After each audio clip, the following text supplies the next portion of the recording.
Okay, so the 10 principles of personal longevity. I'm going to talk about how I got into this, how I developed it. I'm really an engineer, and I'm going to talk about my background and why I got into this whole area, which includes spiritual aspects too.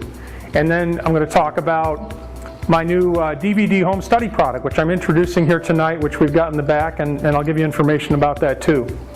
So let's go to the next slide. Wrong way. Next slide. Okay. So I think it's always important, especially with a new topic, to understand where the person's coming from and why they think the way they do and whether it makes any sense. So I want to tell you just a couple minutes about my story. My story is that I've always been curious about everything. When I was 10 years old, I read a book called Stranger Than Science by Frank Edwards, published in 1959. Has anybody ever heard of that book? No? It's pretty old now, but it had a lot of strange stories about people disappearing, about spiritual things, about psychic stuff, and I thought, wow, this is really amazing. Could this really be true? So I went along in my childhood. I was always curious about reading things that were further out about science fiction. And I also came from a family of engineers. My father was an engineer. My grandfather was an engineer. So naturally, when I grew older, I decided to go to engineering school and become an engineer because I wanted to understand the physics of how everything worked. How to put things together, how the real world works. But in parallel with that, I also had an interest in the spiritual side. In the spiritual side, I got into meditation. I got into a lot of spiritual practices and different spiritual groups. So I'm like a really unusual, maybe insane combination of a technical person, engineer, who is evidence-based, and somebody who also experiences things on the other side. And that's pretty much the two paths that my life has gone on. And I went through a 30-year career working for big Fortune 100 companies and doing IT consulting and all type of that. Okay, that brings us to 2008. Let's go to the next slide. In 2008, there was a question that I wanted to answer because I wanted to write something based on my interest areas on spiritual and metaphysical. And I'd always heard there were Indian yogis that lived to hundreds of years, and I wondered if that was true. So I did a lot of research, and I found people all over the world, and these are some of them that had pictures and bios, and later I found videos. I'm talking hundreds of people who lived to extraordinary ages. According to the Guinness Book of World Records, the oldest person who ever lived was a French woman named Jean Calumet. Does anybody know how long her record was? 122. Close. That's what the Guinness Book of World Records accepts. On the other hand, you could say, who were they to be the definitive resource on how long people can live? Because birth certificates didn't exist in most parts of the world until 100 years ago, and they still don't exist in many countries today. So I found all of these people, anywhere from 150 years old. There was Shirlai Mislamov, had a profile done on him in National Geographic back in the 70s. He was 168, and I actually found a video about him. A woman alive today, 157 in Sumatra. And then the oldest person I found in records in the New York Times articles in 1932 was Lai Ching-Young, who'd lived to 256 years. He was an herbalist for the first 100 years. And he had something like 26 wives and over 100 grandchildren or successive generations. And yes, there's articles you can find about him. And he was in the Guinness Book of World Records for a while until they took him out. Anyway, so as a result of this, I wrote my first book in this realm of longevity called Physical Immortality, History and How-To Guide, where I was trying to figure out why. If these records are true, which with all the evidence I saw, it certainly seemed possible to me, why and how can this happen? And then I started to come up with my own theory, which I called the theory of synchronization, which had to do with some psychological issues, spiritual, vital forces in the physical body. But I was still learning. So I wanted to understand better what this was all about. So over the last 5 years, doing various lectures, having booths at trade shows, doing my own seminars on longevity, I started to learn more. I started to meet more people around the world who were interested in how long you could live and gave me lots more information. So it was still a learning process. So next slide. But I was coming from two different areas. That's why I talked about my background as being both technical and spiritual metaphysical. And there's really two areas when you look at all the types of things that you can do to treat yourself. You've got, on this side, you've got the holistic practitioners. And holistic practitioners have a lot of spiritual things. They may be talking about energy healing. They may be acupuncture, which is something that insurance now is accepted for acupuncture. Although if you think about it, there's really no Western scientific basis for acupuncture, even today. But people know it works. So it gained more credibility. And they would look across and they would look at the traditional medical practitioners and they would say, God, those guys are kind of closed-minded. They don't understand about the possibilities of all these things. Then you've got over here, you've got the traditional medical practitioners. They're the people we depend on every day. Our family doctors, our dentists, lots of other related people, hundreds of years of research, hospitals. I mean, they're the ones that save our lives every day.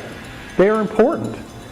They look across and they look at the holistic people and they say, these people are nuts. These people are off there in la-la land. They don't know what they're talking about. So from my perspective, with everything I'd learned, it seemed to me that the truth is really a melding of the two. It's a melding of understanding what traditional science and medicine can do for you and what spiritual and holistic and vital forces practices can do for you. So if you want to have a comprehensive approach to long-term health, you really need to look at the best aspects of both. They're both valuable perspectives. They both have valuable therapies and expertise and practitioners. So let's look at all that. But I learned from more here an experiential side. Here I understand from more a research side. So this is how I started to put together the 10 principles. Okay, so let's go to the next slide. Okay, so these are the 10 principles of personal longevity. The first thing I want to do is I want to pass out my card because it has the 10 principles on them. You can keep it in your wallet or whatever. I think it's important to have that as a reference. And this was my effort to codify everything I'd learned and put it in a step-by-step process. A step-by-step process that started with the evidence that people really have lived a long time, like I did in a previous slide. And that there were other steps you could take to help improve the optimal opportunity for long-term health. And that included defining your life purpose. Because if you don't know your life purpose, if you don't know why you want to live or how, what you want to do with the rest of your life, then the rest of it doesn't matter, does it? So one question I like to ask my audience is, I'll ask you quickly, how long do you want to live and why? Can I see a few hands? Yes. Okay, and why? Because I need this earth. Okay, that's cool. Anybody else? Forever? Okay. And why is that? Okay, cool. Yes, ma'am. Go ahead. I want to live as long as my mind is good. Okay. I can take care of myself. That makes sense. And I'm almost 94. Wow. I would have said 74. That's really great. And she's a good dancer, too. So, yeah, those are good answers. A lot of times an answer I get is, I don't want to live past 70 or 80 because I won't have good health and therefore there's no point. So in other words, people have already closed their minds and accepted prevailing knowledge that they're going to have to get old and die. And this gets into another of the principles, the life urge. One of the things I always like to talk about is, how many of you have ever heard ads on radio by a cemetery company that will remain nameless, that talk about you're getting up there in your 50s and 60s, how about coming out and buying a plot? Okay, so what they're doing is they're really programming you. They're programming you to expect to die at a certain age. In fact, the way we're raised from birth is really to expect to go through different phases of our life and then die at a certain age. But it doesn't have to be. And life expectancy is changing all the time. Would anybody like to guess what the life expectancy in the United States was in 1900? 35. It was 40. Almost half of what the life expectancy is today. And there was even a recent article in, I think it was the May issue of National Geographic, that had a picture of a baby and said this baby will live to 120. Because it's recognized by a lot of longevity scientists that even just with improvements in longevity medicine, that babies born today should live much longer than anybody thought possible a few years ago. So it is unreasonable to expect that if you apply a lot of these principles to your life in terms of their life purpose, breaking the psychological barriers, your spiritual health, which I consider very important, and then what you can learn, we can learn from science and about physical body medicine, and an implementation plan, that these things can all be something that you can address and live the optimum life that you want. So that's what we're talking about here.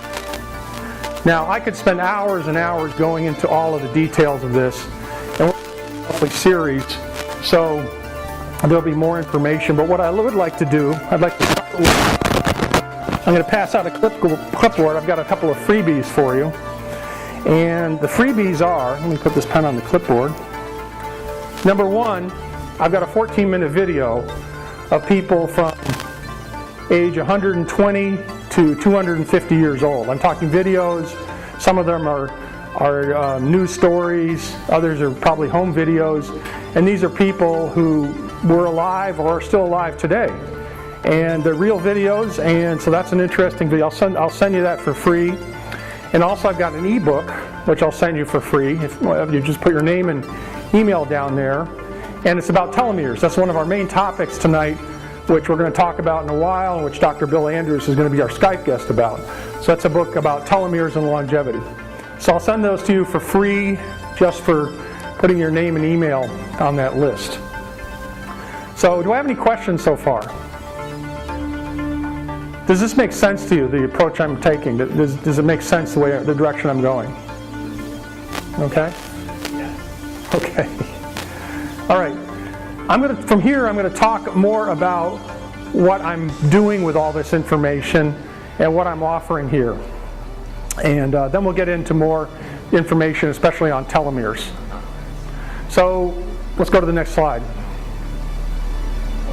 Okay, so what I've had for quite a while now is an online training program on the 10 principles, which includes implementation planning, different forms and things like that, as well as a course on longevity coaching, because I'm really going after two markets here. People that want to help themselves in their own long-term health, and there's also the exercises that can reduce chronic illnesses, and then people that are looking for a stream of revenue through either selling or adding these skills as a practitioner for longevity coaching. But what I found is pretty obviously people want to see something. They want to hold something, they want to touch something, they want to feel something. So I'm introducing tonight this booklet, which is the DVD home study course for the personal longevity. And what it includes is a copy of my book, a bunch of instructions. There's also a certificate you can get in longevity. And then it has a booklet, a workbook, and then 2 DVDs. So what I've done is I put everything on here in terms of all the information, videos, ebooks, audios, a variety of information. About 60 hours plus of information is available on here. And I'm going to talk about this for a couple minutes. Okay. And why it's worthwhile. Okay, so next slide. Okay, so these are the things I put in the program, because it's nice to have theory, but being an engineer, my whole thing is about how can you apply these principles to your life? How can it really make a difference in a person's life? So when I came up with this, I came up with it for a reason. I came up with the 10 principles for a reason, because I really wanted to give people a path to optimize their long-term health. So like I said, it includes a lot of multimedia content, over 60 hours of content. There's a certification process for people that want to be certified as a longevity coach, whether they want to start a new career or add a skill set to something they're already doing. And it's both in online or DVD training. So it's a pretty broad set of information. Next slide. In fact, I would also call it almost a one-of-a-kind library of information on longevity, because not only is it on the DVDs, but there's links to some web pages that I have with different additional downloads of audios and videos and other things related to each of the principles. So when people get this, they also will be able to download additional information themselves. And the idea is to keep building this library of information to make available to people on each of these principles. Any questions so far? What do you think of this so far? Just give me some feedback. Okay. All right. Anyway.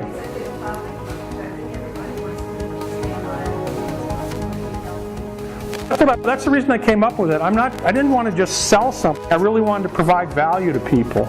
That's my whole thing, is I really believe that through the 2 tracks of learning I've had in my life, that I came into this whole subject of health from a different perspective. I don't have all health certifications. Yes, I was a first aider on an ambulance, but I'm not a certified medical person. What I am is an objective person with analytical training, analytical background, who's experienced a lot of these other aspects of holistic and spiritual things myself. So I tried to meld the 2 into a program that I thought would be useful to everyone. Let's go to the next slide. Okay, so what's in it for you? Okay. So first of all, by learning this program, whether it's the online or the home study program, it will help improve your long-term health. Why? Because it will give you a broad cross-section of all the principles that are involved in health, from holistic to health to scientific research, exercises, a lot of the videos, as well as implementation planning, spreadsheets and different forms and things that you can do. Secondly, if you're interested in a revenue stream, and I know one of the big problems a lot of us have these days is our financial health. So financial health is important.